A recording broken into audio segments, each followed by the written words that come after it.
finger down if you were in a 3-year relationship with a professional athlete who created a fake identity for himself and for his entire family and used it to scam you out of about $50,000.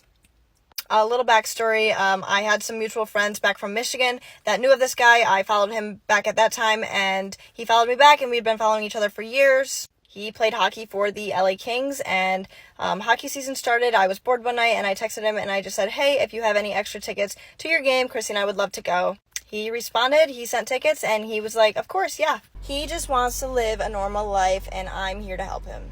I will take my education and knowledge and I will get to the bottom of everything going on and I will help you. I continued going to games, almost every single home game at this point. We continued hanging out, but when I would go to games, he was very, very set on, you need to be incognito here. You cannot see anyone that knows me or let anyone that knows me know I know you. My family cannot find out about you. If anybody finds out about you, it will get back to my family and there's going to be a problem. So now we have a new issue come up with the family. I knew they took his payroll and they controlled his every move, and now they can't find out I exist. I just listened because I still had no clue what was going on, and I spent the next however many months dodging everything. I didn't know what this problem would be, but him and I needed to stay a secret according to him. Therefore, I was not allowed to meet a single person through him. I did keep having the same thought that maybe this is just him being nervous, and it took him so long to actually meet me in person that he's just nervous about these kinds of things. So I ended up bringing him around my family. He met my mom, he met my stepdad, he met my sister, he knew my best friend. I thought maybe if I showed him that that was okay to do, then he would maybe do it back. And throughout this time, I kept saying, hey, I would love to meet your family. And he always reassured me that that was never going to happen and that that would be a huge problem. Everything that we planned up until this point is down the drain. I haven't received a dime from the $30,000 he took from my PayPal account, and I also have been funding his entire past year. And now he's telling me I'm not even allowed to go near him. So the only thing I can do is come up with a new plan. So the new plan we come up with is his contract's ending soon.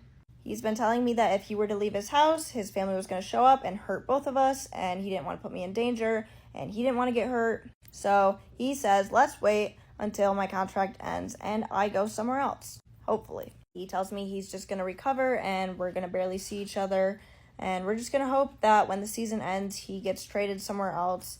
And when that happens, he said, you can help me get my own place and my own car, and I won't be controlled when I have my own things. So I'm sitting here waiting. I don't know what's going to happen next, but I'm here to help still. And that's when his sister comes to town. I have been told I'm not allowed to talk to anyone or meet anyone in his family, but I'm kind of sick of everything that's going on, so I took it upon myself to DM his sister on Instagram.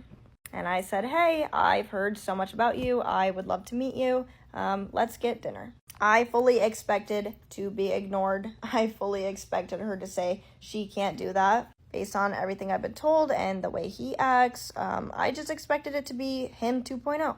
And she instantly responded and said, I'd love to meet you, let's do it. So I call the mental health director of the NHL and I tell him everything, and he offered me free therapy for everything I went through.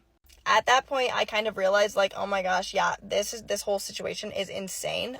I was really blind to everything, and I always felt really bad for him, and I made excuses for him because of this, act he put on.